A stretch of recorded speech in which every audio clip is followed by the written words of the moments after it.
السلام عليكم ورحمة الله وبركاته.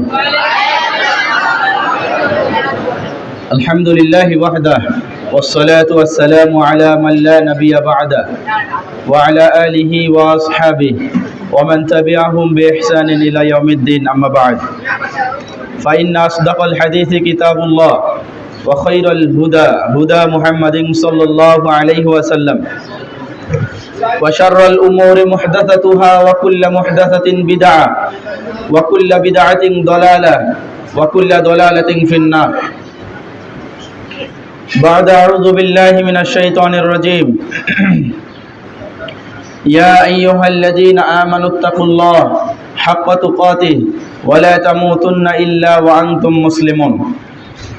আলহামদুলিল্লাহ, যাবতীয় হামদ ও সানা সেই মহান রব্বুল আলামিনের জন্য, যে মহান রব্বুল আলামিন আমাদেরকে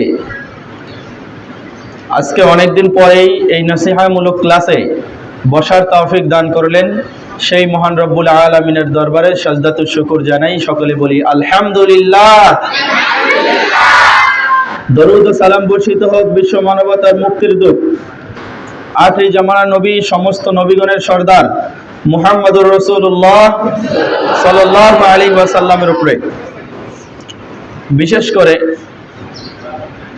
আরো একবার দরুদ পাঠ করতে চাচ্ছি যে নবী মুহাম্মদুর রাসূলুল্লাহ সাল্লাল্লাহু আলাইহি ওয়াসাল্লাম কাল কঠিন কিয়ামতের দিনে একক ব্যক্তি, যিনি আমাদের জন্য সুপারিশ করবেন, সুপারিশের জন্য সিজদাবরত হবেন, আল্লাহকে জানাবেন তার উম্মতের কথা। সেই নবীর উপরে আমরা আরো একবার দরুদ পড়ি। সকলে আমার সঙ্গে বলেন আল্লাহুম্মা সাল্লি ওয়া সাল্লিম আলা নবিয়িনা মুহাম্মদ। সম্মানিত উপস্থিতি, অতঃপর আমি আপনাদের সম্মুখে দণ্ডায়মান। অনেকদিন পর আমরা যেহেতু নসিহা ক্লাসে বসে গেছি, আমরা আজকে বিভিন্ন বিষয়ে আপনাদের সাথে আলোচনা করার চেষ্টা করব ইনশাআল্লাহুল মুস্তাআন। সম্মানিত উপস্থিতি, আমরা যারা ভারতীয় উপমহাদেশে বসবাস করি, আমরা হিন্দুদের দ্বারা প্রভাবিত, আমরা মুসলিমরা। অনুরূপভাবে যে সকল মুসলিম মধ্যপ্রাচ্যে আছে, সৌদি আরব, কাতার, কুয়েত, বাহরাইন, আরব আমিরাত, মিশর সহ সৌদি আরবের যত দেশ আছে, সব দেশের মুসলিমগণ তারা ইউরোপ এবং আমেরিকার কালচারে তারা প্রভাবিত। তো আমরা কিভাবে হিন্দুদের দ্বারা প্রভাবিত? আমরা হিন্দুদের দ্বারা প্রভাবিত এই যে হিন্দুদের মহিলাগণ শাড়ি পরে, এজন্য আমাদের মহিলাগণও শাড়ি পরে। শাড়ি পরা হারাম এ কথা বলার সুযোগ নেই। হিন্দুদের মহিলাগণ ব্লাউজ পরে, ছোট ব্লাউজ, যার কারণে আমাদের মহিলাগণ ব্লাউজ পরে। হিন্দুদের মহিলাগণ কপালে টিপ দেয়, এজন্য আমাদের মুসলমানের মহিলাগণ, মেয়েগণ কপালে টিপ দেয়। আপনার টিপ ওয়ালা মেয়েকে দেখেন নাই? ওটা কি হিন্দুর মেয়ে না মুসলমানের মেয়ে? যদি মুসলমানের মেয়ে হয়েই থাকে তাহলে সে কপালে টিপ দেয় কিভাবে? হিন্দুরা, আপনাদের বাড়িতে চুলা আছে? চুলাতে রান্না হয়? সবার বাড়িতে চুলা আছে? বলেন দেখি, চুলাটা কোন দিকে আছে, পূর্ব পশ্চিম নাকি উত্তর দক্ষিণ? কিন্তু কারো একজনের বাড়িতেও কি উত্তর দক্ষিণে নেই? সব চুলাগুলো পূর্ব পশ্চিমে। আপনারা কি একবারও চিন্তা করেছেন যে কেন উত্তর এবং দক্ষিণে চুলা নেই, পূর্ব পশ্চিমে কেন? আপনি যদি আপনার মাকে, আপনার বোনকে যদি বাধ্য করান যে তুমি তোমার চুলাটা উত্তর এবং দক্ষিণে করো, সে করবে না। কারণ হিন্দুদের চুলা উত্তর এবং দক্ষিণে নাই। হিন্দুদের চুলা পূর্ব এবং পশ্চিম, হয় পূর্ব অথবা পশ্চিম। তারা পশ্চিম দিকে করে মাথা করে দিয়ে পশ্চিম দিকে আগুন দেয়, যে যা কাবা ঘরের দিকে আগুন, যা কাবা ঘর পুড়ে যা। আর উত্তর এবং দক্ষিণে তারা দেয় না। উত্তরে থাকে কালী, দুর্গা, দুর্গা মা কালী, আর দক্ষিণে থাকে আপনার হলো যে শিব। যদি উত্তর দিকে করে দক্ষিণের দিকে যদি আগুন দেওয়া হয় তাহলে মা কালীর মুখে আগুন দেওয়া হয়, আর যদি দক্ষিণ দিকে করে দক্ষিণ মানে পূর্ব দিক থেকে দক্ষিণ দিকে আগুন দেওয়া হয় তাহলে শিবের মুখে আগুন দেওয়া হয়। যার কারণে তারা উত্তর এবং দক্ষিণে চুলা করে না। আমার শিবে আমার দেবের দেব মহাদেব শিব আর দুর্গা মার এর মুখে তো আর আগুন দিতে পারি না, যার কারণে তারা উত্তর এবং দক্ষিণে চুলা করে না। ক্লাস 9 এর বাবু একটু অফিসে পাঠাবে। ক্লাস 9 এর বাবু আপনার একটু অফিসে যান দিই। আসাদুজ্জামান বাবু,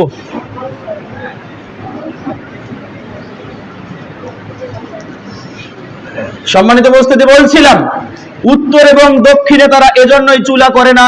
আপনার মা বোন, আমার মা বোন, আমাদের মা বোনেরা, মুসলমানের মা বোনেরা, তারাও উত্তর এবং দক্ষিণে করে না। এটা তাদের দ্বারা প্রভাবিত, ওই হিন্দুদের দ্বারা প্রভাবিত। আপনি তাদের চুলা উল্টাপাল্টা করে দিতে পারবেন না। ভাতেই রান্না বন্ধ করে দিবে, তবে চুলা উল্টা দিকে করবে না, মানে চুলা উত্তর দক্ষিণে করবে না। তবে উচিত উত্তর দক্ষিণেই চুলা করা, কারণ এটা হলো হিন্দুদের নীতি, এটা হলো হিন্দুদের নীতি, এটা হলো হিন্দুদের নীতি। আপনি যখন কোন শক্তিশালী কোনো কাজ করছেন, শক্তিশালী কাজ করার সময় আপনি বলছেন বোলারে বলা হিও বলা, বোলারে বলা হিও বলা, বলছেন না? নাই। বোলা কি জিনিস? বোলা হলো হিন্দুদের পূজনীয় একটা দেবতার নাম, যে বোলার শক্তি অনেক বেশি ছিল, তারপরে তাকে তারা দেবতা হিসেবে গ্রহণ করেছে, এজন্য এখন তাকে বলছে যে বোলা। আর যখন কাজ করছে তখন সে আল্লাহু আকবার, আল্লাহ সর্বশক্তিমান না বলে এখন হিন্দুরা বলে বোলারে বলা হিও বলা, মানে শক্তি দেয় বোলা, এমন একটা দেবতার নাম হলো মানে বোলা। সেই বোলার নাম উচ্চারণ করলে গায়ে শক্তি আসবে, এনার্জি আসবে, যার কারণে এখন মুসলমানগণও বলে যে বোলারে বলা হিও বলা। অথচ এই মুসলমানকে বলা উচিত ছিল আল্লাহু আকবার, আল্লাহ সর্বশক্তিমান। কাজ শুরুতে বিসমিল্লাহ বলে, আল্লাহু আকবার বলে তাকে কাজ শুরু করা উচিত ছিল। কিন্তু এই মুসলমান হিন্দুদের দ্বারা প্রভাবিত হয়ে এখন তাদের পূজনীয় দেবতা বোলা, সেই বোলার নাম উল্লেখ করে এই মুসলমান হিন্দুদের দ্বারা প্রভাবিত। তা আপনি কাজ করার সময় বিসমিল্লাহ ভুলে গেছেন, কাজ করার সময় আল্লাহু আকবার বলে শরীরে এনার্জি নিয়ে আসতে হবে, আল্লাহ আপনাকে সাহায্য করবে। আপনি আল্লাহু আকবার বলতে পারলেন না, না বলে এখন হিন্দুদের মতো বোলারে বলা হিও বলা বললেন। এই যে 20 তারিখে পরীক্ষা শেষ হবে, এসএসসি পরীক্ষা শেষ হওয়ার পর যে সকল শিক্ষার্থীগণ, আমাদের তো অসংখ্য শিক্ষার্থী পরীক্ষা দিচ্ছে, যে সকল শিক্ষার্থীগণ এ প্লাস করবে, গোল্ডেন এ প্লাস করবে, তাদের বাবা মা তাদেরকে বলবে লক্ষ্মী ছেলে আমার, লক্ষ্মী মেয়ে আমার। লক্ষ্মী কি জিনিস? লক্ষ্মী হচ্ছে হিন্দুদের একটা পূজনীয় দেবতার নাম, লক্ষ্মী। এখন আমি একটা মুসলমান মেয়েকে, একটা মুসলমান ছেলেকে বললাম লক্ষ্মী। বুঝতে হবে আপনাকে কোন সেন্সে আপনি কথা বলছেন, কি হিসাবে কথা বলছেন। লক্ষ্মী মানে একটা মুসলমানের বাচ্চাকে আপনি কিভাবে লক্ষ্মী বলেন, তাকে আপনি কিভাবে পূজনীয় দেবতার সাথে তুলনা করেন। আপনি বলতে পারেন, আপনি আরো অন্যান্য বিশেষণে বিশেষায়িত করতে পারেন, ভালো ছেলে, আরো অনেক কিছু আপনি বলতে পারেন। কিন্তু আপনি কিভাবে বললেন যে লক্ষ্মী ছেলে আমার, লক্ষ্মী মেয়ে আমার, এ কথা বলার সুযোগ নেই। আপনিও আপনার ছোট ভাইকে এবং ছোট বোনকে বলছেন লক্ষ্মী ভাইয়া আমার, তুমি আমাকে এই কাজটা করে দাও তো, লক্ষ্মী বোন আমার, তুমি আমাকে এই কাজটা করে দাও তো। ভুল, এ কথা বলা যাবে না। লক্ষ্মী হলো হিন্দুদের একটা পূজনীয় দেবতার নাম, লক্ষ্মী। আপনি এ কথা বলছেন কেন? এ কথা বলার অধিকার আপনার নেই। আপনি বলছেন কষ্ট করলে কেষ্ট মেলে, বলছেন কিনা? এরকম বাক্য আপনারা উচ্চারণ করেন না? কষ্ট করলে কেষ্ট মেলে। কেষ্ট কি? কেষ্ট হলো হিন্দুদের পূজনীয় একজন দেবতা, যে কেষ্ট অনেক পরিশ্রম করেছে, অনেক পরিশ্রম করার পরে সে ফল পেয়েছে। এই জন্য এত ফল পাওয়ার পরে হিন্দুরা তাকে দেবতা হিসেবে গ্রহণ করেছে। দেবতা হিসেবে গ্রহণ করার পর তার এখন পূজা করে, তার নাম কেষ্ট। এখন আমাদের মুসলমানগণ বলে কষ্ট করলে কেষ্ট মেলে। কেন মুসলমান আপনি বলতে পারলেন না কষ্ট করলে ফল মিলে? আপনি বলতে পারলেন না কেন হিন্দুদের নাম উচ্চারণ করতে হবে? আমরা হিন্দুদের দ্বারা প্রভাবিত। হিন্দুরা যেভাবে চলাফেরা করে, হিন্দুরা যেভাবে যে কথাগুলো বলে ব্যবহার করে, হিন্দুরা যেভাবে যে রীতিতে যে নীতিতে চলাফেরা করে, আমরা মুসলমানরা হিন্দুদের সাথে মিশে গিয়েছি। রাসূল সাল্লাল্লাহু আলাইহি ওয়াসাল্লাম বলেন, আবু দাউদ এবং মিশকাত দুটি হাদিসের গ্রন্থে হাদিসটা আছে, মিশকাতুল মাসাবি কিতাবুল লিবাস, পোশাক সংক্রান্ত একটা অধ্যায় পাবেন, 3443 নম্বর হাদিস। হাদিস বর্ণনা করেছেন আব্দুল্লাহ ইবনে ওমর রাদিয়াল্লাহু তাআলা আনহু, তিনি বলেন রাসূল সাল্লাল্লাহু আলাইহি ওয়াসাল্লাম বলছেন, মান তাশাব্বাহা বিকওমিন, যদি কোনো ব্যক্তি যে কওম, কোন জাতির কোন গোষ্ঠীর সাদৃশ্য বহন করে, ফাহুয়া মিনহুম, ওই ব্যক্তি ওই জাতি ওই গোষ্ঠীর সাথে মিলে যায়। মানে আজকে যদি আপনি হিন্দুদের রীতির সাথে মিলে যান, আপনি যদি আজকে হিন্দুদের রীতিনীতিকে গ্রহণ করেন, তাদেরকে লালন করেন অন্তরের মধ্যে, আল্লাহর নবী সাল্লাল্লাহু আলাইহি ওয়াসাল্লাম বলছেন কাল কঠিন কিয়ামতে ওই হিন্দুদের লাইনেই আপনাকে দাঁড়াতে হবে। যে অথচ আপনি নামাজি, অথচ আপনি রোজাদার, অথচ আপনি হাজি, অথচ আপনি যাকাত দানকারী, অথচ আপনি সাদাকা দানকারী, আরো কত কিছু করছেন, কিন্তু দাঁড়াতে হবে হিন্দুদের কাতারে। দাঁড়াবেন? মুসলমান হয়ে জন্মগ্রহণ করার পরে আপনি হিন্দুদের কাতারে দাঁড়াবেন? তাহলে যদি হিন্দুদের কাতারে আপনি নাই দাঁড়ান, তাহলে আপনাদেরকে এইরকম হিন্দুদের হিন্দুয়ানি নীতিকে আপনাকে বর্জন করতেই হবে, যে কোনো মূল্যে বর্জন করতে হবে। সম্মানিত উপস্থিতি, আরেকটি আপনাদেরকে এখানে আরেকটু জ্ঞাতার্থে বলছি যে এই ডাক্তারের কাছে না গেলে এ সুস্থ হইতো না। এই ওষুধটা যদি এই মুহূর্তে না খাওয়ানো হতো, তাহলে এ মরে যেত। অ্যাম্বুলেন্সটা যদি যথাসময়ে না আসতো আর ডাক্তারের কাছে যদি না নিয়ে যাওয়া হতো, তাহলে এর অবস্থা আরো খারাপ হতো। এরকম কথা বলা হলো শিরক। একরকম কথা বলা কি শিরক। অসুস্থতা দান করেছেন কে? জোরে বলেন, অসুস্থতা দান করেছেন কে?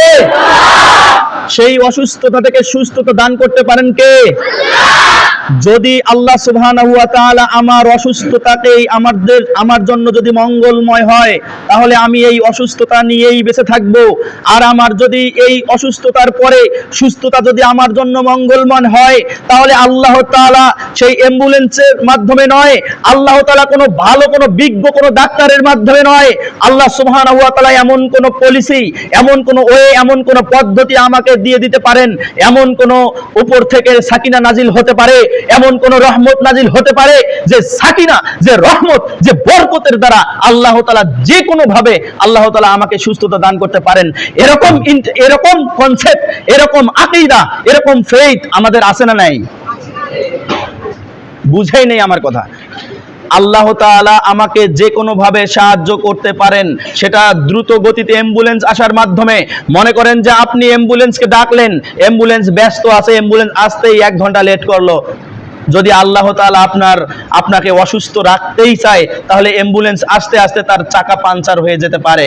আল্লাহ যদি আপনাকে এটার মাধ্যমে কল্যাণ দিতে না চায়, তাহলে আল্লাহ তাআলা যে আপনি যে ডাক্তারকে দেখাতে যাচ্ছেন, সেই ডাক্তার সেদিন অ্যাবসেন্ট থাকতে পারে, সেই ডাক্তারের ভুল ট্রিটমেন্ট হতে পারে। অতএব আমি বলতে চাচ্ছি, আপনার চিকিৎসা, আপনার ঔষধের নিজস্ব কোনো শক্তি নেই। ঔষধ পেটের ভিতরে যাওয়ার পরে ঔষধ নিজেই তার রবের নিকটে ফরিয়াদ করে, আল্লাহ এই বান্দা আমাকে এই রোগের জন্য, সুস্থতার জন্য আমাকে ভক্ষণ করেছে, আমাকে খেয়েছে, আমাকে সেবন করেছে, আল্লাহ তুমি তার এইটাকে তুমি ক্ষমা করে দাও। ওষুধ যেখানে নিজেই দোয়া করে, নিজেই এই বান্দার জন্য দোয়া করে, যেখানে ওষুধের নিজস্ব কোনো ক্ষমতা নেই, সেখানে আপনি বলছেন এই ওষুধটা না খেলে আমার এইরকম সমস্যা হতে পারত। যথাসময়ে এই বড় ডাক্তারকে না দেখালে আমার এইরকম সমস্যা হতে পারত। যথাসময়ে অ্যাম্বুলেন্স না আসলে এই রোগীটা মরে যাইতে পারত। এই রকম কথা বলার কোনো সুযোগ নেই। সম্মানিত উপস্থিতি, সুস্থতা দেওয়ার মালিক আল্লাহ, অসুস্থতা দেওয়ার মালিক আল্লাহ। আমি কতদিন সুস্থ থাকবো আর আমি কতদিন অসুস্থ থাকবো, এটা আল্লাহ তাআলাই নির্ধারণ করবেন। এবং অসুস্থ হওয়ার পর থেকে আল্লাহর নিকটে আমাদেরকে সুস্থতা কামনা করতে হবে। আমি তো দেখি, আমি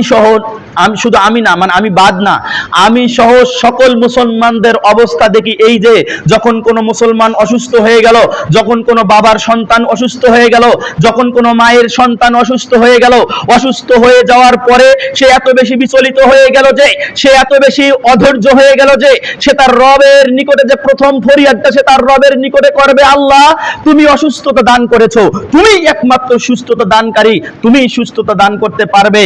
এই রকম ভাবে ধৈর্য ধারণ করে নিজের কনসেপ্টকে সেই দিকে নিয়ে যাওয়ার মতো মন মানসিকতা আমাদের নেই। যখন এই অসুস্থ হয়ে যাচ্ছি, তখন এই বিচলিত হয়ে যাচ্ছি, যখন এই অসুস্থ হয়ে যাচ্ছি, তখন এই নিজে ধৈর্য হারা হয়ে যাচ্ছি। অথচ ধৈর্য ধারণ করতে হবে। আল্লাহ তাআলা মুহাম্মদ সাল্লাল্লাহু আলাইহি সাল্লামকে উদ্দেশ্য করে বলেন, ইয়া মুহাম্মদ ফাসবির, আপনি ধৈর্য ধারণ করেন, সবরান জামিলা, উত্তম ধৈর্য, সুন্দর ধৈর্য। ধৈর্যটা কেমন হবে? সুন্দর ধৈর্য। প্রথম ধাক্কায় এই যে ধৈর্য হবে, এই ধৈর্যটা হবে সুন্দর ধৈর্য। আমাদের বিপদ আসার পরে আমরা এত ধৈর্য হয়ে যাচ্ছি যে 1 মাস থেকে এর পরামর্শ, ওর পরামর্শ, এই ডাক্তার সেই ডাক্তার, বাংলাদেশ, এই পীরগঞ্জ, দিনাজপুর, রংপুর, ঢাকা, তারপরে ভারত, সিঙ্গাপুর পর্যন্ত ঘুরে আসে। সে তার রবকে একবারও বলেনি, আল্লাহ তুমি আমার এই বিপদ থেকে তুমি উদ্ধার করো।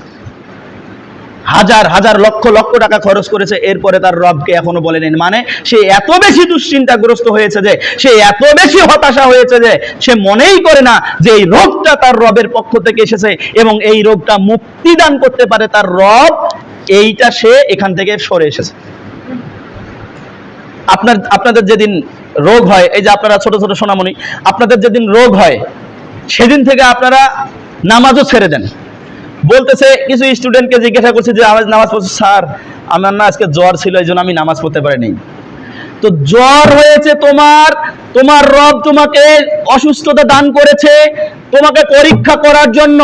তোমাকে এখন এই পরীক্ষায় উত্তীর্ণ হতে হবে। তোমার বিভিন্ন রোগ হয়েছে, এই রোগ থেকে তোমাকে মুক্তি পাওয়ার জন্য তোমার রবের সাথে তোমার আরো সম্পর্কটা গভীর করতে হবে। তোমার জ্বর হওয়ার কারণে, তোমার অমুক তমুক রোগ হওয়ার কারণে তুমি রবের সাথে আরো ডিসকানেক্টেড হয়ে গেল। তো তোমার রব তোমাকে দ্রুততার সাথে কিভাবে তোমাকে হেল্প করবে, তোমাকে কিভাবে তোমাকে সুস্থতা দান করবে? আমরা প্রতিনিয়ত বলছি, ইয়াকা না'বুদু ওয়া ইয়াকা নাস্তাঈন, আমরা একমাত্র তোমারই কাছে সাহায্য চাই, তোমারই ইবাদত করি এবং তোমারই কাছে সাহায্য চাই। ইবাদত আমরা রবের করি, সাহায্য কিন্তু আমরা সব সময় আল্লাহর নিকটে চাই না।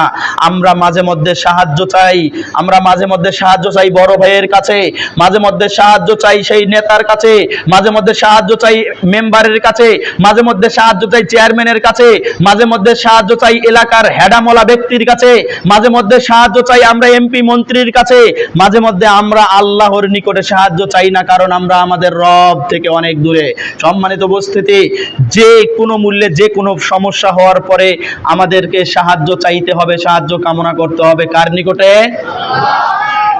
আপনার জ্বর, আপনি কার কাছে সাহায্য চাবেন? আপনার পায়ে ব্যথা হয়েছে, এটার জন্য সাহায্য কার কাছে চাবেন? আপনার যাবতীয় সমস্যা, আপনি পড়ালেখা ভালো লাগে না, পড়া আপনার মুখস্থ হয় না, একটা প্যারাগ্রাফ মুখস্থ করতে আপনার 2-4-5 ঘন্টা ব্যয় হয়ে যাচ্ছে, আপনার হচ্ছে না, এটার সমস্যার জন্য, সমাধানের জন্য আপনি কার কাছে চাবেন? জবান খুলে বলেন, কার কাছে সাহায্য চাবেন? সবাইকে বলতে হবে, ইয়াকা না'বুদু ওয়া ইয়াকা নাস্তাঈন। হে আল্লাহ, একমাত্র তোমারই ইবাদত করি আর কেবলমাত্র তোমারই কাছে সাহায্য প্রার্থনা করি। আর কারো নিকটে আমরা সাহায্য চাবো না। কোন বড় ভাই, কোন এমপি, কোন মন্ত্রী, কোন হেদামলা ব্যক্তি, কোন পীর, কোন হুজুর, কোন গাউস, কোন কুতুব, কোন আউলিয়া, দাদা হুজুর, নানা হুজুর, আব্বা হুজুর, কারো নিকটে আমরা কোনো সাহায্য চাই না। যেহেতু আল্লাহ সুবহানাহু ওয়া তাআলা আমাদেরকে শিক্ষা দিয়েছেন, ইয়াকা না'বুদু ওয়া ইয়াকা নাস্তাঈন, একমাত্র আমরা তারই ইবাদত করি এবং তারই কাছে তোমারই ইবাদত করি এবং তোমারই কাছে সাহায্য প্রার্থনা করি। যে কোনো সমস্যার সময়, যে কোনো সমস্যা সমাধানের জন্য আমরা আমাদের রবের নিকটে আমরা সাহায্য চাবো, অন্য কারোর নিকটে আমরা আর কোনো সাহায্য চাবো না। আমার যদি জুতার ফিতাটাও ছিঁড়ে যায়, এইটার সমস্যার সমাধানের জন্য সর্বপ্রথম আমার রবকে জানাতে হবে। সম্মানিত উপস্থিতি, আপনাকে একটু বুঝাই, দেখেন আপনার পকেটে অনেক টাকা আছে, পকেটে টাকা থাকার পরেও, আপনার খিদা লাগার পরেও আপনি কিন্তু অনেক সময় আপনি চাইলেও খাইতে পারছেন না। রেস্টুরেন্টের পাশে যাওয়ার পরেও আপনি চাইলেও খাইতে পারতেছেন না, মানে আল্লাহ আপনাকে তৌফিক দান করছে না। অনেক সময় আপনি একটা কাজ করতে চাচ্ছেন কিন্তু ওই কাজটা আপনি করতে পারতেছেন না, কারণ আল্লাহ সুবহানাহু ওয়া তাআলা বলছেন ওয়ামা তাশাউনা ইল্লা আইয়াশা আল্লাহ, বান্দা তুমি যা চাও তা চাওয়া নয়, বরং আমি রব যা চাই তাই হয়। মানে আল্লাহ তাআলা এই মুহূর্তে যদি আপনাকে চান যে আপনাকে আগামী 10 দিন না খাওয়াই রাখবেন, দেখবেন যে আপনার রুচি নাই, আপনি খাইতেই পারছেন না। আর আপনার রব যদি চায় যে আপনার কাছে টাকা নাই, আপনার কাছে পয়সা নেই, আপনার কাছে কোনো অবস্থাতেই কোনো অর্থ নেই, তারপরেও আপনার রব যদি আপনাকে চায় যে আপনাকে ফলমূল খাওয়াবে, আপনাকে আরো ভালো ভালো খাবার খাওয়াবে, এটা আল্লাহ তাআলা খাওয়াইতে পারেন, এরকম বিশ্বাস আমাদের আছে না নাই? যে সময়ে মারিয়াম আলাইহিস সালাম তিনি কোনো একজন নবী নন, কারণ মহিলাদের মধ্য থেকে কোনো ব্যক্তিকে, কোনো নারীকে নবীর দায়িত্ব দেওয়া হয় নাই। ইমরান আলাইহিস সালাম তার ভাগ্নি মারিয়াম আলাইহিস সালাম তিনি মসজিদের মধ্যে অবস্থান করছেন। মসজিদের মধ্যে অবস্থান করে ইমরান আলাইহিস সালাম দেখতেছেন যে এই সময় হলো আনসিজন, যে সময়ে মনে করেন যে আমের সিজন নয়, সেই সময় কি আম পাওয়া যায়? কাঁঠালের সিজন নয় কিন্তু সেই সময় কি কাঁঠাল পাওয়া যায়? লিচুর সিজন নয় কিন্তু সেই সময় কি লিচু পাওয়া যায়? যে সময়ে কোনো আঙ্গুরের সিজন নয়, অথচ আল্লাহ সুবহানাহু ওয়া তাআলা মারিয়াম আলাইহিস সালামকে ওই মসজিদের মধ্যে আঙ্গুর খাওয়াচ্ছেন। সুবহানাল্লাহ বলেন না? তো না হওয়া জিনিসটাও আমার রব হওয়ার ক্ষমতা রাখে কি রাখে না? যদি আনসিজন হওয়ার পরেও যদি আঙ্গুর খাওয়াতে পারে, আপনার পকেটে অর্থ না থাকা সত্ত্বেও আল্লাহ তাআলা আপনার চাহিদা পূরণ করতে পারেন ইনশাআল্লাহ। তো আল্লাহ তাআলা আপনার যে চাহিদা পূরণ করতে পারেন, এইটা কি আমার চেহারা দেখে আল্লাহ আমার চাহিদা পূরণ করবে? এটা আমার চাহিদা পূরণ করবে আমার চেহারা দেখে, নাকি আমার আমল আখলাকের মাধ্যমে? আমার যদি আমল এবং আখলাক যদি ঠিক না হয়, আমার যদি আমল এবং আখলাক যদি বিশুদ্ধ না হয়, তাহলে আল্লাহ তাআলার পক্ষ থেকে এরকম সাকিনা, আল্লাহ তাআলার পক্ষ থেকে এরকম রহমত, আল্লাহ তাআলার পক্ষ থেকে এরকম বরকত নাজিল হবে না। আল্লাহ তাআলার পক্ষ থেকে যদি রহমত, বরকত এরকম যদি নাজিল হোক আমরা চাই, তাহলে অবশ্যই আমাদেরকে আমল এবং আখলাকগুলোকে সংশোধন করতে হবে। আমাদের আমল যেগুলো আছে, এই আমলগুলো পরিবর্তন করে আরো ডিপলি আমল করতে হবে। আল্লাহকে সন্তুষ্ট করার জন্য আরো বেশি বেশি আমল করতে হবে। আমাদের আখলাকগুলো এমন হয়ে গিয়েছে যে, আমাদের চরিত্রগুলো এমন হয়ে গিয়েছে যে আমরা সব সময় আখলাকে জামিমার সাথে যুক্ত। আমাদের চরিত্র কথা বলার সাথে, যখন একজন বন্ধু আরেকজন বন্ধুর সাথে কথা বলছি, তখন আমরা কথা বলছি রুর মেজাজে, মানে কঠোর মেজাজে, হৃদয় এমন শক্ত করে কথা বলছি না, এরকম করে কথা বলা যাবে না। আমার চরিত্র অবশ্যই উত্তম চরিত্র হতে হবে। আবু হুরায়রা রাদিয়াল্লাহু তাআলা আনহু বলেন, রাসূল সাল্লাল্লাহু আলাইহি ওয়াসাল্লাম বলছেন যে আল্লাহ তাআলার নিকটে ওই ব্যক্তি জান্নাতের মধ্যে একটা ঘর নির্মাণ করা হবে, জান্নাতের মাঝামাঝি জায়গায় একটা ঘর নির্মাণ করা হবে, যে ব্যক্তির চরিত্র একেবারেই উন্নত। সুবহানাল্লাহ বললেন না? যার চরিত্র উন্নত, তার জান্নাতের মধ্যে একটি ঘর নির্মাণ করা হবে। সম্মানিত উপস্থিতি, খারাপ মেজাজ কাকে বলে আমি একটা হাদিস আপনাদেরকে দেখাই। খারাপ মেজাজ কাকে বলে? একদিন রাসূলুল্লাহ সাল্লাল্লাহু আলাইহি ওয়াসাল্লাম, সহিহুল বুখারীতে প্রথম খণ্ডের মধ্যে হাদিস বর্ণিত হয়েছে, একদিন রাসূলুল্লাহ সাল্লাল্লাহু আলাইহি ওয়াসাল্লাম উঠানের মধ্যে বসে আছেন।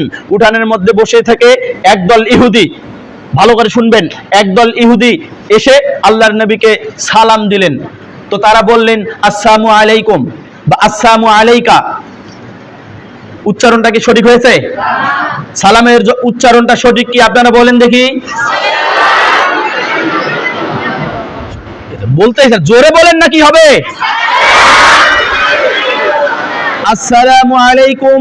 আর একজন ব্যক্তিকে আল্লাহর নবী সাল্লাল্লাহু আলাইহি ওয়াসাল্লামকে সালাম দিচ্ছেন ইহুদির দল, আসসালামু আলাইকা, হে নবী আসসালামু আলাইকা, আপনার মৃত্যু হোক, আপনার ধ্বংস হোক, যত ধ্বংস সব আপনার।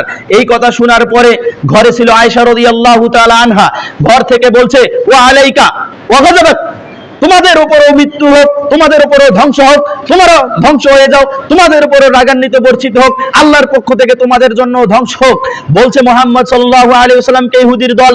আর ঘর থেকে আয়েশা রাদিয়াল্লাহু তাআলা আনহা তিনি উত্তর দিচ্ছেন। এরপরে আল্লাহর নবী সাল্লাল্লাহু আলাইহি ওয়াসাল্লাম ওই কাফের মুশরিকদেরকে আর কিছু না বলে এখন তার স্ত্রীকে তিনি ধমক দিচ্ছেন, আলাইকা বিররিফক ইয়া আয়েশা, হে আয়েশা, তোমাকে অবশ্যই তোমাকে কোমলতা বজায় রাখা উচিত। একজন স্বামীকে এসে বহিরাগত ব্যক্তি এসে বলছে যে তোমার মৃত্যু হোক, এইটা সহ্য করতে না পেরে তার স্ত্রী বলছে তোমাদেরও ধ্বংস হোক। এই কথা বলার পরে আল্লাহর নবী তথা তখন সেই স্বামী আবার স্ত্রীকে বলতেছে আলাইকা বিররিফক, তোমার উপর আবশ্যকতা হলো যে তুমি কোমলতা বজায় রাখবে, তুমি এইভাবে কর্কশ ভাষায় কথা বলবে না। বলেন তো সে যে রিপ্লাইটা করেছে এই রিপ্লাইটা রাইট ছিল না রং ছিল?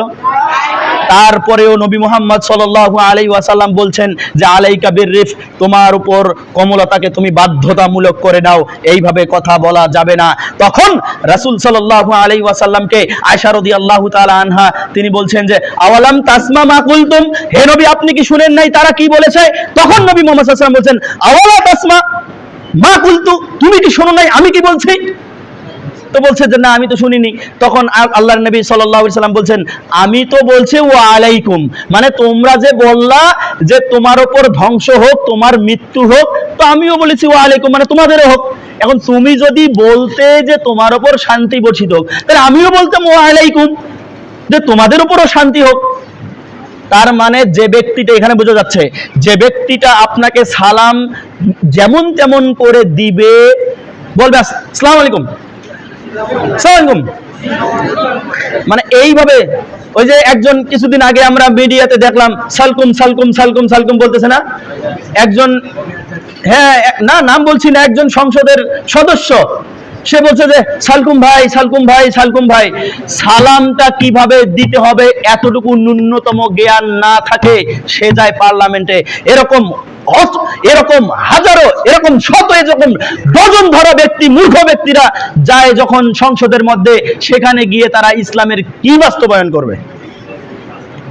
যারা ন্যূনতম সালামটুকু দিতে পারে না বলছে সালকুম সালকুম সালকুম সালকুম।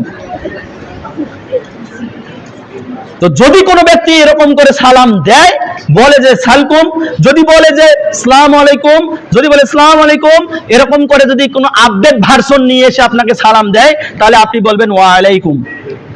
তা তুমি আমাকে বলছো যে তোমার মৃত্যু হোক, তা তোমারও হোক।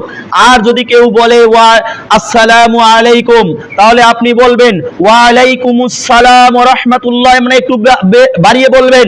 যদি কেউ বলে আসসালামু আলাইকুম ওয়া রাহমাতুল্লাহ, তাহলে আপনি বলবেন ওয়া আলাইকুমুস সালাম ওয়া রাহমাতুল্লাহি ওয়া বারাকাতুহু। আর যদি কেউ বলে আসসালামু আলাইকুম ওয়া রাহমাতুল্লাহি ওয়া বারাকাতুহু, তাহলে আপনি সেম অতটুকুই বলবেন ওয়া আলাইকুমুস সালাম ওয়া রাহমাতুল্লাহি ওয়া বারাকাতুহু। উল্লেখ্য যে যখন কোনো ব্যক্তি এরকম করে বলছে আসসালামু আলাইকুম ওয়া রাহমাতুল্লাহি ওয়া বারাকাতুহু, তখন আপনি বলছেন ওয়া আলাইকুমুস সালাম ওয়া রাহমাতুল্লাহি ওয়া বারাকাতুহু ওয়া মাগফিরাতু ওয়া জান্নাতু। মানে আপনি আরো বৃদ্ধি করে দিলেন না, আর বৃদ্ধি করার সুযোগ নেই। আল্লাহর নবী সাল্লাল্লাহু আলাইহি ওয়াসাল্লাম এতটুকুর মধ্যে সীমাবদ্ধ থেকেছেন, অতএব আমাদেরকে এতটুকুর মধ্যেই সীমাবদ্ধ থাকতে হবে। ওয়া মাগফিরাতু ওয়া জান্নাতু এটা বলার দরকার নেই। যদিও বা মাগফিরাতু এবং জান্নাতুর ব্যাপারে হাদিস আসছে, তবে এই হাদিসটা রাসূলুল্লাহ সাল্লাল্লাহু আলাইহি ওয়াসাল্লাম থেকে আসে নাই। এই হাদিসটা আসছে অন্য কোনো ব্যক্তির এটা তৈরি করে রাসূলের নামে চালিয়ে দিয়েছে। সম্মানিত উপস্থিতি, এজন্য আমাদেরকে সালাম এমন ভাবে দিতে হবে যেন বিশুদ্ধ হয়। যেখানে আমি বলছিলাম আপনার চরিত্র কেমন হওয়া উচিত, আল্লাহর নবী সাল্লাল্লাহু আলাইহি ওয়াসাল্লাম তিনি তার স্ত্রীকে বলছেন আলাইকা বিররিফক, তোমার কোমলতা তোমার জন্য বাধ্যতামূলক করে নাও। এখানে কি কোনো দোষ ছিল? শুধু একটু রিপ্লাই করেছে, এজন্য আল্লাহর নবী সাল্লাল্লাহু আলাইহি ওয়াসাল্লাম এমন কথা বলছিলেন। আর আপনার আমার আচরণ, আপনার আমার চলাফেরা, আপনার আমার কথাবার্তা কত রূঢ় স্বভাবের হতে পারে। সম্মানিত উপস্থিতি, আপনি যাই বলেন না কেন তা কিন্তু অতৎ প্রহরী লিপিবদ্ধ করে। আপনি যাই বলেন না কেন তা কিছু অতৎ প্রহরী আপনার কাছে যে ফেরেশতা রয়েছে তা কিন্তু লিপিবদ্ধ করে। আপনি মনে করিয়েন না যে আমি এখন যে কথাটা বললাম, এই কথাটা আমি এখন যে কথাটি বললাম করলাম, এই কথাটি মনে হয় লিপিবদ্ধ হলো না। না, আপনি যা নিয়ত করলেন, বলেন নাই, মুখ দিয়ে উচ্চারণ করেননি, আপনি যা নিয়ত করেছেন তাই তারা লিপিবদ্ধ করেছে। তারা বুঝে কিভাবে? আল্লাহ তাআলা তাদেরকে বুঝার ক্ষমতা দিয়েছে। অন্তরে আপনার কি পরিকল্পনা হচ্ছে এটা তাদেরকে বুঝার ক্ষমতা দিয়েছে। আপনি যদি এখন এই অন্তর থেকে পরিকল্পনা করেন, আমি এখান থেকে গিয়ে আর ক্লাস শেষ করে, এখানে জোহরের নামাজ পড়ে ক্লাস শেষ করে আমি বাসা গিয়ে কিংবা আবাসিকে গিয়ে আমি সুন্দরভাবে অজু করে আবারও 2 রাকাত নফল নামাজ আদায় করে আমি আমার রবের নিকটে আকুতি মিনতি করে আমি আমার এই সমস্যার জন্য আমার রবের নিকটে আমি এইটা আমার এইটা আমি চাইবো যে আমার এই সমস্যা, আল্লাহ তুমি আমার সমস্যা সমাধান করো। আপনি যদি এইটা নিয়ত করেন, আর এইটা নিয়ত করার কারণে আল্লাহ সুবহানাহু ওয়া তাআলার নির্দেশে এই ফেরেশতা ওইটা আমলনামায় আপনার লিখে দেয়, মানে ওইটা একটা নেকি আপনি পেয়ে যান। আল্লাহ বলছে না সুবহানাল্লাহ? আর যদি আপনি এইটা নিয়ত করেন, এখান থেকে বাইর হয়ে যাওয়ার পরে জোহরের নামাজ তো এখানে আমাকে বাধ্য করাবে পড়ার জন্য, কিংবা পড়বো না, বাবা মা বাধ্য করবে, আমি সালাত আদায় করব না, সালাত আদায় না করে আমি গিয়ে এই রকম একটা জুয়ার আসরে যাব, আমি গিয়ে এই রকম মানুষের ওই ক্ষতিটা করব, এই রকম ইন্টেনশন আপনি করে ফেললেন, এরকম নিয়ত আপনি করে ফেললেন। করে ফেলার পরে ওইটা লিপিবদ্ধ করা হলো আল্লাহর নির্দেশে, কিন্তু কোনো মানে কোনো গুনাহ আপনার না আমলনামায় কিন্তু লিপিবদ্ধ করা হলো না। তখন আল্লাহ সুবহানাহু ওয়া তাআলা ওই ফেরেশতাকে বলে যে ফেরেশতা তুমি লিপিবদ্ধ করো, কিন্তু তুমি কোনো ধরনের গুনাহ লিখিও না, যতক্ষণ পর্যন্ত না সে বাস্তবায়ন না করে ততক্ষণ পর্যন্ত তার কোনো গুনাহ তুমি লিপিবদ্ধ করিও না। তাহলে আপনি যা নিয়ত করছেন, এই নিয়ত অনুপাতে যেটা ভালো সেটার জন্য আপনি নেকি পেয়েছেন। কিন্তু কথা হলো আপনি গিয়ে কোনো নফল সালাত আদায় করেননি, নফল সালাত আদায় না করে ওইভাবে ঘুমিয়ে গিয়েছেন কিংবা গোসল করেছেন, বন্ধুদের আড্ডায় আপনি মেতে গিয়েছেন, তারপরেও কিন্তু আপনার কোনোভাবে নেকিটা কমতি করা হলো না, মানে আপনাকে একটা নেকি কিন্তু দেওয়াই হলো। সম্মানিত উপস্থিতি, এজন্য আপনি যা অন্তরে পরিকল্পনা করেন তা কিন্তু আপনার ফেরেশতাগণ, যে সকল ফেরেশতা আপনার সাথে রয়েছে এই সকল ফেরেশতা কিন্তু আপনার এই কথাগুলো লিপিবদ্ধ করছে। সম্মানিত উপস্থিতি, এজন্য আমরা যাই পরিকল্পনা করি, যাই বলি না কেন, ফাহিশা কথা, মন্দ কথা, অশ্লীল কথা যেই বলি না কেন সেটা আমাদের কিন্তু লিপিবদ্ধ হচ্ছে। সম্মানিত উপস্থিতি, এজন্য আমাদেরকে সব সময় ভালো কথা, একবার উত্তম কথা, আখলাকে হামিদা অর্জন করে আমাদেরকে চলতে হবে। আল্লাহ তুমি আমাদের তৌফিক দান করো, আল্লাহুম্মা আমিন। সম্মানিত উপস্থিতি, আপনারা যারা এখানে বসে আছেন, যারা পড়াশোনা করছেন, আমরা কি আপনার অভিভাবক নই? অভিভাবক না। যারা আমরা এখানে টিচার আছি, 35 থেকে 40 জন টিচার এখানে আছে, আমরা কি আপনাদের অভিভাবক কি অভিভাবক নই? এই যে বলছে না, আমরা কি অভিভাবক না অভিভাবক নই? ততক্ষণ পর্যন্ত অভিভাবক, যতক্ষণ পর্যন্ত আপনারা আমাদের কাছে আছেন ততক্ষণ পর্যন্ত আমরা আপনাদের অভিভাবক। তো আমরা অভিভাবক হয়ে কি হইলো, এখানে কোনো সাউন্ড হবে না, একদম সাইলেন্ট, যতক্ষণ পর্যন্ত না এই আলোচনা শেষ হয় ততক্ষণ পর্যন্ত সাইলেন্ট হয়ে থাকবেন। যদি আমরা অভিভাবক হয়েই থাকি, আর আমরা অভিভাবক হয়ে যদি আপনাদেরকে সুযোগ দেই বেহায়াপনা করার, তাহলে আমাদের জন্য কঠিন শাস্তি অপেক্ষা করছে। কেমন? আপনি বেহায়াপনা করলেন, আপনি টাকনুর নিচে কাপড় পরলেন, কিন্তু আমি দেখেও না দেখার ভান করলাম যে না সমস্যা নেই। আপনি একটা খারাপ কথা বললেন, নোংরা কথা বললেন, আমি আপনাকে পরিবর্তন করে দিলাম না, আপনার চলাফেরা হচ্ছে বেহায়ার মতো, আমি অভিভাবক হয়ে এইটা পরিবর্তন করে দিলাম না। আপনার মুখের ভাষা অশ্লীল, আমি পরিবর্তন করে দিলাম না। আপনার চলাফেরা, আপনার চুল কাটার স্টাইল, আপনার পোশাক পরার স্টাইল, আপনার যাবতীয় স্টাইলগুলো যখন হিন্দুদের মতো, যখন খ্রিস্টানদের মতো, যখন ইহুদিদের মতো, যখন বেহায়াপনা ভাবে আপনি চলাফেরা করছেন, আর আমরা অভিভাবক হয়ে আমরা যদি এইটাকে পরিবর্তন করে না দেই, তাহলে আল্লাহর নবী সাল্লাল্লাহু আলাইহি ওয়াসাল্লামের ভাষা ভাষায় আমরা হলাম দায়ুস। নবী মুহাম্মদ সাল্লাল্লাহু আলাইহি ওয়াসাল্লাম বলেন, আদ-দায়ুস লা ইয়াদখুলুল জান্নাতা, দায়ুস জান্নাতের মধ্যে যাবে না।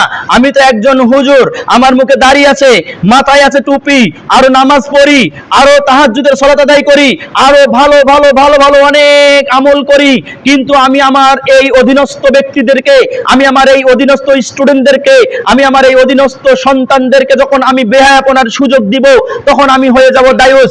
আল্লাহর নবী সাল্লাল্লাহু আলাইহি ওয়াসাল্লাম দায়ুসের সংজ্ঞা দিচ্ছেন। দায়ুসকে দেখেন, 4টি হাদিসের গ্রন্থে হাদিসটি আসছে, মুসনাদে আহমদ, তিরমিজি, আবু দাউদ এবং মিশকাতুল মাসাবি, কিতাবুল হুদুদ, শাস্তি সংক্রান্ত একটা অধ্যায় পাবেন। এই অধ্যায়ের 3655 নম্বর হাদিস বর্ণনা করেছেন আব্দুল্লাহ ইবনে উমর রাদিয়াল্লাহু তাআলা আনহু। তিনি বলেন, রাসূল সাল্লাল্লাহু আলাইহি ওয়াসাল্লাম বলেছেন, সালাসাতুন কদ হারামাল্লাহু আলাইহিমুল জান্নাহ, 3 শ্রেণীর ব্যক্তির উপর আল্লাহ তাআলা জান্নাতকে হারাম করেছেন। তার মধ্যে 1 শ্রেণীর ব্যক্তি হলো মুদমিনুল খামার, যে নেশাদার দ্রব্য পান করে। 2 ওয়াল আক্কু, পিতামাতার অবাধ্যশীল সন্তান। 3 ওয়াদ-দায়ুস, দায়ুসকে আল্লাযী কুররু ফি আহলিল খাবাস, যে তার পরিবারের মধ্যে বেহায়াপনার সুযোগ দেয়। মানে আমাদের কি এই স্কুলটা কি পরিবার নয়? আল হাসানা কি পরিবার নয়? যদি আল হাসানা পরিবার হয়ে থাকে, আপনারা যদি আমাদের পরিবারের অংশ হয়ে থাকেন, আর আমরা যদি আপনাদের অভিভাবক হয়ে থাকি, আমরা কোনোদিনই আপনার এই বেহায়াপনা আমরা সুযোগ দিতে পারি না। আর আপনারা যখন বেহায়াপনা করবেন, এইটা সঠিকভাবে পরিবর্তন করে দেওয়ার দায়িত্ব আমরা অভিভাবক হিসাবে আমাদেরকে নিতে হবে।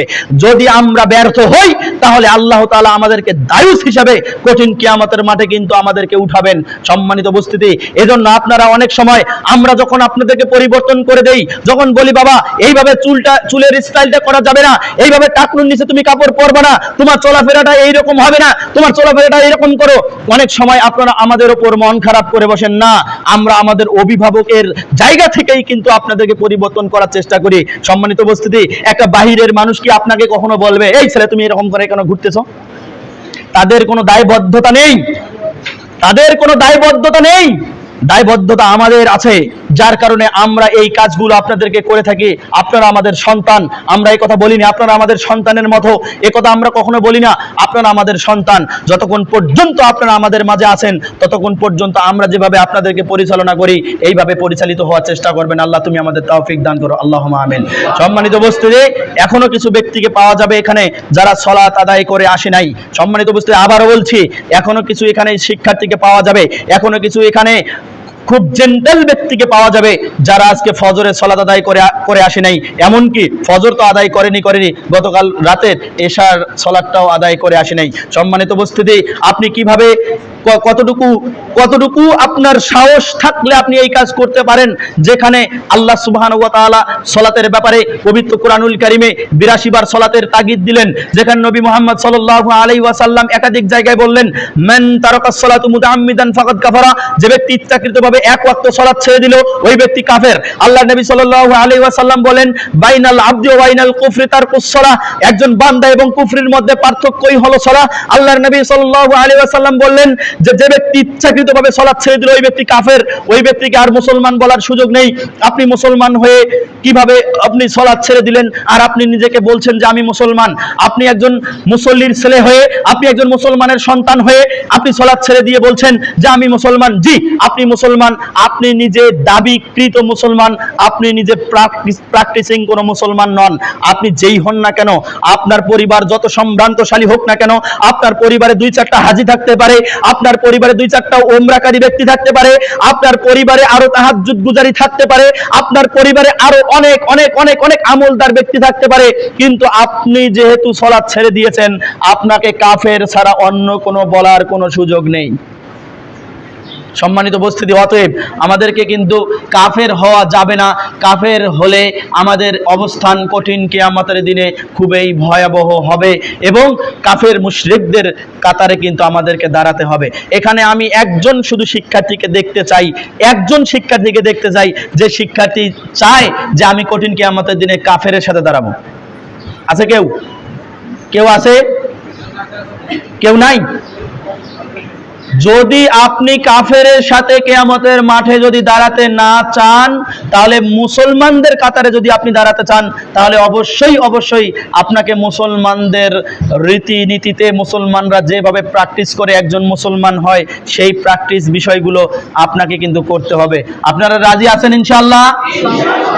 ওই যে পিছনের গুলো রাজি নাই, আপনারা রাজি আছেন? ওরা শুনেই নাই যে কি বিষয়ে রাজি, আমি শুনেই নাই কি বিষয়ে রাজি। আপনারা কি প্র্যাকটিসিং মুসলমান হয়ে জীবন যাপন করতে রাজি আছেন? আল্লাহ তাআলা আপনাদের সবাইকে কবুল করুন, আমিন। আরো শিক্ষার্থীদেরকে বলছি, আপনাদেরকে বলছি, আপনাদের মধ্যে থেকে এমন কিছু শিক্ষার্থী আছে যাদের বাবা মা সালাত আদায় করে না। আপনারা উত্তম ভাবে আপনাদের বাবা মাকে জানিয়ে দিবেন যে একজন মুসলমানের দায়িত্ব হলো দৈনিক 5 ওয়াক্ত সালাত আদায় করা। আপনি আপনার জায়গা থেকে বলবেন, সেই দিন একজন ছেলে এখানে আসলো, ফজরের সালাত আদায় করেনি। সে সালাত আদায় করার পরে আমি মসজিদের মধ্যে ধরলাম যে কি খবর, তুমি সালাত আদায় করনি কেন, এখন কেন সালাত আদায় করছো? কাজে স্যার আমাকে কি বলবেন, আমার বাবা মাকে গিয়ে বলেন। আমি কেন, তোমার বাবা মাকে গিয়ে কেন বলতে হবে? তো বলছে যে আমার বাবা মাই তো নামাজ পড়ে না, আমি কিভাবে নামাজ পড়বো? সঙ্গে সঙ্গে আমি তার বাবাকে ফোন দিলাম। ফোন দিয়ে আমি সুন্দর করে বললাম যে দেখেন, আপনার সন্তান আজকে দুনিয়াতে বেঁচে থাকতে আপনাকে দায়ী করতেছে যে আপনি সালাত আদায় করেন না, যার কারণে সে সালাত আদায় করেনি। কিয়ামতের মাঠ কত কঠিন হবে, কিয়ামতের মাঠে যখন আপনাকে দাঁড় করাবে তখন কি হবে? তখন ওই ব্যক্তি, এত ভালো মানুষ, এত ভদ্র মানুষ, সে বলল যে স্যার আমি লজ্জিত, আমি এরকম লজ্জিত বাবা হয়ে থাকতে চাই না যেটার বিষয় আমার ছেলের স্যার আমাকে ফোন দিয়ে এ কথা বলে যে আপনি সালাত আদায় করেন না। আজকে থেকে আপনাকে আমি কথা দিলাম যে আজকে জোহর থেকে আমি নামাজ ধরবো। বলুন সুবহানাল্লাহ। সম্মানিত উপস্থিতি, এখানে কিছু শিক্ষার্থী রয়েছে যাদের বাবা মা সালাত আদায় করে না। আমি বলছি না যে তারা এরকম ভাবে আরো অনেক অনেক পাপের সাথে লিপ্ত, আমরা এটা জানি না। তবে আপনি আপনার বাবাকে চিনেন, আপনি আপনার মাকে চিনেন। আমি বলছি আপনারা আজকেই এখান থেকে যাওয়ার পরে আপনার ওই বেনামাজি বাবাকে, আপনার ওই বেনামাজি মাকে, আপনার ওই বেনামাজি বোনকে, আপনার ওই বেনামাজি ভাইকে, বেনামাজি দাদাকে, দাদিকে, আপনার বেনামাজি আত্মীয় স্বজনকে আপনারা কি দাওয়াত দিতে পারবেন? কারণ আমি নামাজ আদায় করি, আমি সালাত আদায় করি, আমি যাব জান্নাতে।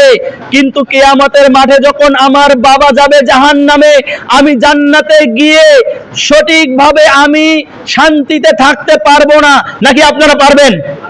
আপনার বাবা জাহান্নামে আর আপনি জান্নাতে, তাহলে কি সম্ভব শান্তিতে জীবন যাপন করা জান্নাতের মধ্যে সম্ভব হবে? আমরা চাচ্ছি আমি জান্নাতে যাব, আমার বাবা মাও আমার সাথে জান্নাতে থাকবে।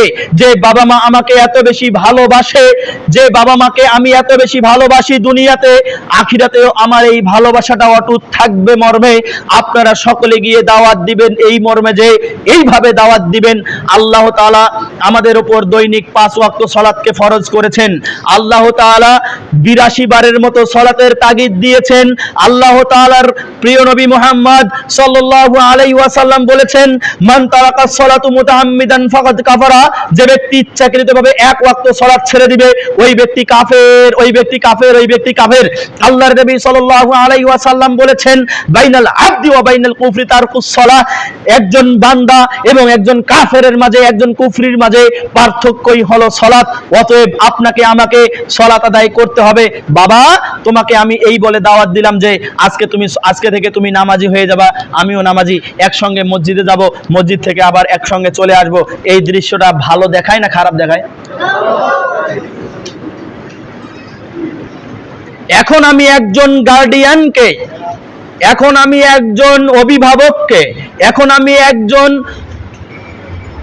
পরিবারের কর্তাকে এমন একটি হাদিস শোনাবো যে হাদিসটা শোনার জন্য হয়তোবা প্রস্তুত নন।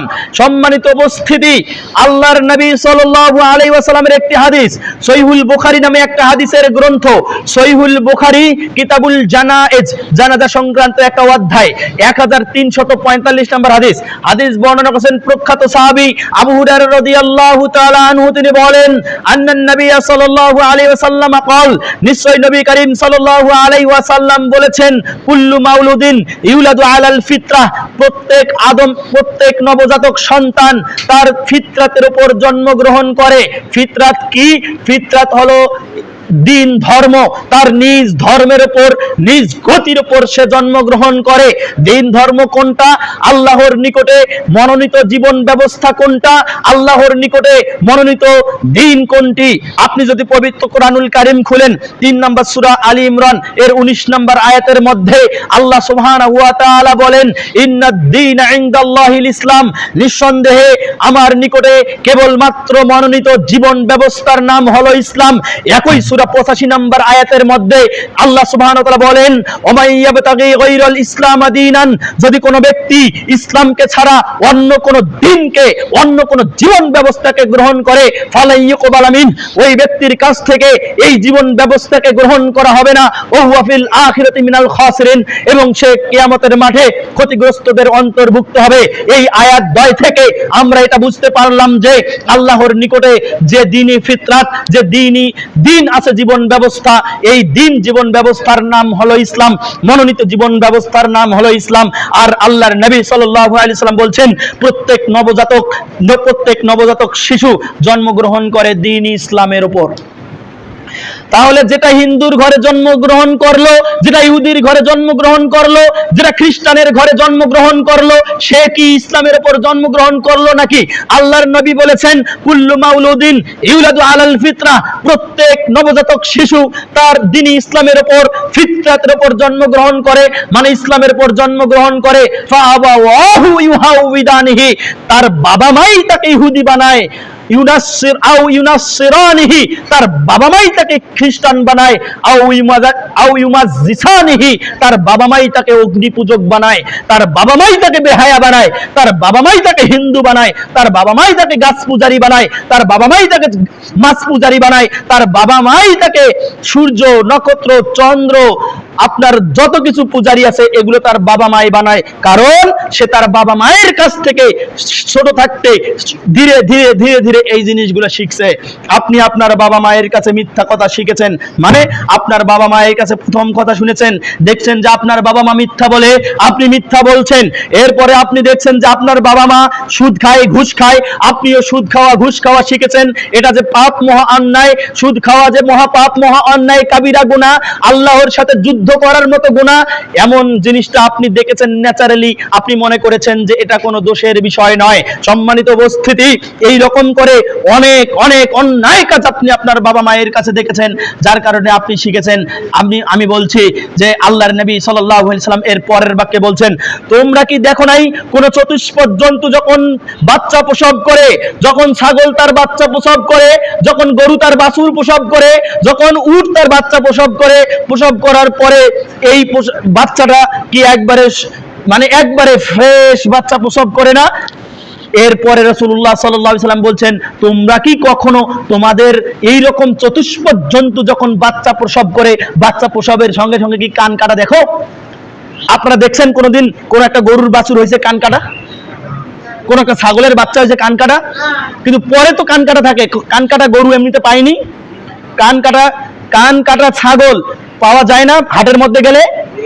এটা কখন হয়? এটা পরে হয়েছে। কিন্তু যখন জন্মগ্রহণ করেছে, যখন ফ্রেশ অবস্থায়, একজন ইহুদির বাচ্চা যখন জন্মগ্রহণ করেছে ফ্রেশ অবস্থায়, মানে দ্বীন ইসলামের উপর মুসলমান হয়েছে জন্মগ্রহণ করেছে, বাবাই তাকে মূর্তি পূজা শিখিয়েছে, মায়েই তাকে মূর্তি পূজা শিখিয়েছে। তার মানে আমি এই কথা বলতে যাচ্ছি, আপনার বাবা মার মাধ্যমে আপনি নামাজ পড়বেন না, এটা আপনি আপনার বাবা মায়ের কাছ থেকে শিখেছেন। আর আপনি নামাজ পড়বেন, এটা আপনি আপনার বাবা মায়ের কাছ থেকেই শিখেছেন। কারণ আপনি ছোট থেকেই দেখছেন আমার বাবা নামাজ পড়ে, এজন্য আপনি নামাজি। ঠিক নয় কি? আপনাদের বাবা মা নামাজ পড়ে না? ওই যে পিছনে গুলো পড়ে না। আপনাদের বাবা মা নামাজ পড়ে কি পড়ে না? আপনাদের বাবা মায়ের কাছ থেকে কি আপনারা নামাজ পড়া শিখেননি? আপনার মা কি আপনাকে ঘুমানোর আগে আল্লাহুম্মা বিসমিকা আমুতু ওয়া আহইয়া শিখায়নি? আপনার বাবা মা কি আপনাকে এই দোয়া শিখায়নি, রব্বির হামহুমা কামা রব্বায়ানি সগীরা? এটা কি আপনার বাবা মায়ের কাছ থেকে শিখেননি? প্রথম সূরাতুল ফাতিহা আলহামদুলিল্লাহি রাব্বিল আলামিন থেকে গায়রিল মাগদুবি আলাইহিম ওয়ালাদ-দাল্লিন, এটা কি আপনার বাবা মায়ের কাছ থেকে শিখেননি? আপনার বাবা মা যদি প্র্যাকটিসিং না হতো তাহলে কি এগুলো আপনি শিখতে পারতেন? নবী মুহাম্মদ সাল্লাল্লাহু আলাইহি সাল্লাম বলছেন, কুল্লু মাউলুদিন ইউলাদু আলাল ফিতরা, প্রত্যেক নবজাতক শিশু তার দ্বীনি ফিতরাতের উপর জন্মগ্রহণ করে, এরপরে বাবা মাই তাকে প্রভাবিত করে। মানে আপনি প্রভাবিত হয়েছেন আপনার বাবা মায়ের দ্বারা। আপনি রব্বিরহামহুমা কামা রব্বায়ানি সগীরা শিখেছেন, আপনি সূরাতুল ফাতিহা শিখেছেন, আপনি আরো অনেক দোয়া শিখেছেন, সূরা নাস, সূরা ইখলাস, সূরা ফালাক, ইন্না আতাইনাকাল কাউসার, সূরা কাউসার, আরো অনেক কিছু আপনি শিখেছেন। সম্মানিত উপস্থিতি, আরো অনেক কিছু শেখার পরে এগুলো কি আপনি আপনার বাবা মায়ের দ্বারা প্রভাবিত হননি? এজন্য বাবা মা, অভিভাবক হলো খুবই সেনসিটিভ একটা জায়গা, যেখানে অভিভাবক হতে গেলে নিজেকে যোগ্যতা অর্জন করতে হয়। সম্মানিত উপস্থিতি, আপনারা যেহেতু শিক্ষার্থী, আপনাদেরকে আমরা অভিভাবক হিসাবে এই মর্মে এখন আমরা 7টি উপদেশ দিব। কয়টি উপদেশ? কি কনসেন্ট্রেশন নষ্ট হয়ে গেল? কয়টা বাজে স্যার? সাকিব স্যার কয়টা বাজে? আমরা কতক্ষণ পর্যন্ত চালাবো? না না না, আমরা 10টা পর্যন্ত চালাবো। ও, সাকিব স্যার আধা ঘন্টা বলবে। আচ্ছা ঠিক আছে। আচ্ছা, কিপ সাইলেন্ট। সম্মানিত অডিয়েন্স প্লিজ কিপ সাইলেন্ট। এই দেখেন, ভালো কথায় হবে না, যখন লাথি গুড়ি খাবে তখন ঠিক হবে। যখন একটা অপমানজনক কথা বলবো তখন সবাই চুপ হয়ে যাবে। এইখানে হট্টগোল সেই করবে যার পরিবার সব সময় বিশৃঙ্খলা হট্টগোলের মধ্যে থাকে, তারাই এখানে হট্টগোল করবে। আমরা দেখতে চাই কাদের পরিবার কত উন্নত এবং কাদের পরিবার কত বিশৃঙ্খলিত। যে এখনো কথা বলছেন স্যার, একটু মার্ক করেন পরিবারগুলো, আমরা একটু দেখতে চাই যে আমরা আপনাদের অভিভাবক, আমরা আপনাদের টিচার, আপনারা আমাদের স্টুডেন্ট, আপনারা আমাদের ছাত্র, আপনারা আমাদের সন্তান। অভিভাবক হিসাবে যতটুকু উপদেশ দিতে হয় কোরআন থেকে এই মুহূর্তে আমি আপনাকে 7টি উপদেশ দিব, যে উপদেশের কথা সার্টিফাই করে আল্লাহ তাআলা পবিত্র কোরআনুল কারীম সূরা লুকমানের 12 থেকে 19 নম্বর আয়াতের মধ্যে আল্লাহ তাআলা লোকমান হাকিমের কথা বলছেন। আল্লাহ তাআলা লোকমান হাকিমের কথা উল্লেখ করে বলছেন, পৃথিবীতে একজন বান্দা এসেছিল, যে বান্দা তার পরিবারের মধ্যে এই রকম ভাবে উপদেশ দিয়েছিল, পরিবারকে গঠন করার জন্য এরকম উপদেশ দিয়েছিল। কেমন উপদেশ? আল্লাহ তাআলা লোকমান হাকিমকে লক্ষ্য করে বলছেন, লোকমান হাকিম এরকম করে তার সন্তানদেরকে উপদেশ দিত, ইয়া বুনাইয়া, হে আমার বৎস, হে আমার সন্তান, লা তুশরিক বিল্লাহ, তুমি শিরক করবে না, ইন্নাশ শিরকা, নিশ্চয় শিরক, লাযুলমুন আযীম, একটা বড় অন্যায়, মহা অন্যায়। এইটা হলো 1 নাম্বার উপদেশ আপনাদের উপর। আপনারা আমাদের সন্তান তুল্য, আপনাদেরকে আমরা এইটা উপদেশ দিচ্ছি যে আপনারা যে কোনো মূল্যে শিরক থেকে দূরে থাকবেন। আপনারা শিরক থেকে দূরে থাকতে পারবেন ইনশাআল্লাহ? মুআয বিন জাবাল রাদিয়াল্লাহু তাআলা আনহু বলেন, আওসানি রাসূলুল্লাহ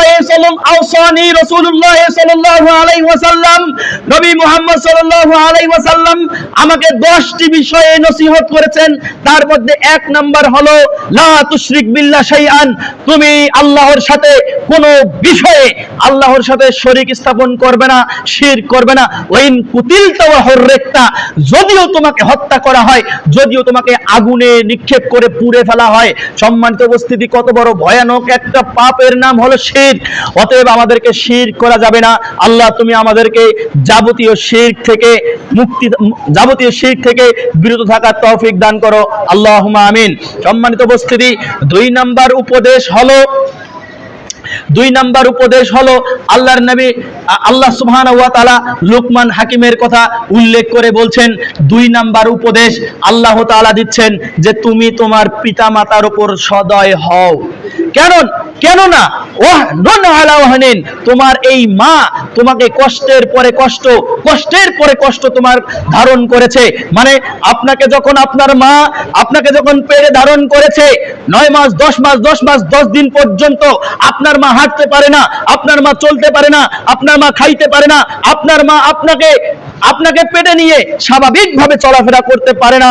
আল্লাহ তাআলা বলছেন ওয়াহনুন আলা ওয়াহনিন, কষ্টের পরে কষ্ট তারা সহ্য করেছে। আল্লাহ সুবহানাহু ওয়া তাআলা বলেন এরপরে আপনার মা আপনাকে প্রসব করেছে, কত ব্যথা বেদনা যেটা কল্পনা করা যাবে না, এত বেশি ব্যথা বেদনা নিয়ে আপনাকে আমাকে প্রসব করেছে আপনার আমার মা। যার কারণে তাদের উপর সদয় হতে হবে, আচরণ তাদের উপর কোমল হতে হবে। 3, আল্লাহ সুবহানাহু ওয়া তাআলা লোকমান হাকিমকে লক্ষ্য করে বলছেন, লোকমান হাকিম তার সন্তানকে 3 নম্বরে যেটা আদেশ করেছেন, আকিমিস সালাহ, তুমি সালাত আদায় করবে। সম্মানিত উপস্থিতি, আমাদেরকে সালাত আদায় করতে হবে দিন রাত 24 ঘন্টায় 5 ওয়াক্ত আপনার আমার জন্য সালাত। কেউ যদি সালাত ইচ্ছাকৃতভাবে ছেড়ে দেয় তাহলে সে কাফের হবে, এই কথাও লোকমান হাকিম তার সন্তানকে বলছে। 4, ওয়ামরু বিল মারুফ, সৎ কাজের আদেশ দিতে হবে। হে আমার সন্তানেরা, তোমাদেরকে সৎ কাজের আদেশ করতে হবে সব সময়, নিজে সৎ কাজ করতে হবে, তোমাদেরকেও সৎ কাজের উপদেশ দিতে হবে। আমরা আপনার গার্ডিয়ান হিসেবে, আমরা আপনার অভিভাবক হিসেবে এই কথা আপনাদেরকে আমরা সবাইকে এই কথা জানিয়ে দিচ্ছি যে 4 নাম্বার সৎ কাজের আদেশ করবেন। আপনারা সৎ কাজের আদেশ করতে পারবেন ইনশাআল্লাহ? জোরে বলেন, সৎ কাজের আদেশ করতে পারবেন ইনশাআল্লাহ? 5 নাম্বার হলো অসৎ কাজ থেকে বিরত থাকতে হবে। নিজেরা অসৎ কাজ থেকে বিরত থাকবেন এবং অপরকে অসৎ কাজ থেকে বিরত থাকার অসৎ কাজ থেকে বিরত থাকার পরামর্শ দিবেন। 5, 6, আল্লাহর নবী আল্লাহ সুবহানাহু ওয়া তাআলা আবারও লোকমান হাকিমকে সার্টিফাইড করে বলছেন 6 নম্বরে লোকমান হাকিম তার সন্তানকে ধৈর্য ধারণ করার উপদেশ দিচ্ছেন। ধৈর্য মানে যে কোনো বিপদে, যে কোনো আপদে, যে কোনো অবস্থাতেই আপনাকে ধৈর্য ধারণ করতে হবে। ধৈর্য ধারণ যদি আপনি না করেন তাহলে আপনি বিপদগামী হবেন। আল্লাহ সুবহানাহু ওয়া তাআলা ধৈর্য ধারণ করার কথা বলছেন। ধৈর্য ধারণ করে আপনাকে কেমন ধৈর্য ধারণ করতে হবে, একটু আগে একটি আয়াত বললাম, আমি আবারও বলছি, ফাসবির সবরান জামিলা। আল্লাহ সুবহানাহু ওয়া তাআলা মুহাম্মদ সাল্লাল্লাহু আলাইহি ওয়াসাল্লামকে বলছেন যে তুমি হে নবী, আপনি উত্তম সুন্দর ধৈর্য ধারণ করেন। যে কোনো বিপদে, যে কোনো আপদে, যে কোনো মুসিবতে আপনাকে সুন্দর ধৈর্য ধারণ করতে হবে। হে আমার বৎস, হে আমার সন্তানেরা, আপনাদেরকে সুন্দর উত্তম ধৈর্য ধারণ করতে হবে যে কোনো বালা মুসিবতে। আপনারা কি উত্তম সুন্দর ধৈর্য ধারণ করতে পারবেন ইনশাআল্লাহ? এই যে হাসতেছে, আপনারা কি সুন্দর ধৈর্য ধারণ করতে পারবেন ইনশাআল্লাহ? 6 নাম্বার, এবার হলো 7 নাম্বার। 7 নাম্বারে এসে আল্লাহ তাআলা যে কথাটি বলছেন, ওয়ালা তামশি ফিল আরদি মারাহা, তুমি এই জমিনে হে আমার সন্তানেরা অহংকারের সাথে, দাম্ভিকতার সাথে এই জমিনে বিচরণ করিও না। আমাদেরকে জমিনের মধ্যে, আল্লাহর জমিনে অহংকারের সাথে আমাদেরকে চলাফেরা করা যাবে না। আমাদের সন্তানেরা, আমরা অ্যাজ এ গার্ডিয়ান, একজন অভিভাবক হিসাবে আমরা আপনাদেরকে এই 7টি কথা বললাম, এই 7টি উপদেশ আপনারা পালন করতে পারবেন ইনশাআল্লাহ? জোরে বলেন না, পারবেন ইনশাআল্লাহ? 1 নাম্বার হলো শিরক থেকে বিরত থাকতে হবে। 2, পিতামাতার আনুগত্য করতে হবে, পিতামাতার সাথে সদয় আচরণ করতে হবে। 3, দিন রাত 24 ঘন্টায় 5 ওয়াক্ত সালাত আদায় করতে হবে। 4, সৎ কাজের আদেশ করতে হবে। 5, অসৎ কাজ থেকে দূরে থাকতে হবে। 6, ধৈর্য ধারণ করতে হবে যতই বিপদ আসুক না কেন। 7, জমিনের মধ্যে কোনো ধরনের অহংকার অহমিকা করে জমিনের মধ্যে চলাফেরা করা যাবে না। সম্মানিত উপস্থিতি, অতএব এই পর্যায়ে এসে আমরা আপনাদেরকে এই উপদেশ দিলাম, যে এই নসিহত করলাম যে আপনারা এই 7টি বিষয় আগামীতে পথ চলা, আপনারা এই 7টি বিষয়কে নিয়ে আপনারা আগামীতে পথ চলবেন। আল্লাহ তাআলা আপনাদের তৌফিক দান করুন, আল্লাহুম্মা আমিন। সম্মানিত উপস্থিতি, আজকে এখন এই মুহূর্তে যা শুনলেন, এই 1 ঘন্টা যাবত যা বক্তব্য শুনলেন, এই বক্তব্য আপনারা কি আপনাদের নিজেদের জীবনে প্রতিফলিত করবেন ইনশাআল্লাহ? বাস্তবায়ন করবেন ইনশাআল্লাহ? এখানে যা শুনলেন তা কি বাড়িতে গিয়ে নিজের বাবাকে, মাকে, আত্মীয় স্বজনকে, ভাইকে, বোনকে এগুলো কি প্রচার করবেন ইনশাআল্লাহ? নবী আলাইহিস সালাম বলেছেন, মান দাল্লা আলা খাইরিন কাফাইলি, যে ব্যক্তি কোনো ভালো কাজের পথ দেখায় ওই ব্যক্তি ভালো কাজ করার মতোই সওয়াব পায়। আপনি তাকে নামাজের জন্য বললেন, সে নামাজ পড়লো, সে যতদিন নামাজ পড়লো আপনি তার নেকি বসে থেকে থেকেই পেয়ে গেলেন। সুবহানাল্লাহ। আপনি তাকে ভালো কাজের আদেশ করলেন, সে ভালো কাজ করলো, আপনি এটা বসে থেকে থেকেই এইটা নেকি পেয়ে গেলেন। কত চমৎকার ধর্ম, কত চমৎকার জীবন ব্যবস্থা আমরা পেয়ে গিয়েছি। সম্মানিত উপস্থিতি, অতএব আসুন আমরা সকলে মিলে ভালো কাজের আদেশ করি, মন্দ কাজ থেকে নিজে দূরে থাকি এবং মানুষকে উপদেশ দেই মন্দ কাজ না করার জন্য। এবং আমরা যে অভিভাবক হিসাবে আপনাদেরকে প্রথম যে 7টি আজকে উপদেশ দিলাম, কোরআন থেকে সূরা লুকমানের 12 থেকে 19 নম্বর আয়াত পর্যন্ত যে উপদেশ দেওয়া হয়েছে, এইটা যে আমরা আপনাকে বললাম, এইটা আমরা পালন করার চেষ্টা করব ইনশাআল্লাহ। আল্লাহ, তুমি অনেক বড় দয়াবান, অনেক বড় মেহেরবান। তুমি আমাদের সবাইকে এরকম ভাবে কোরআনের আদেশ, কোরআনের বিধিনিষেধগুলো আমাদেরকে পালন করার তৌফিক দান করো। আল্লাহুম্মা আমিন। এই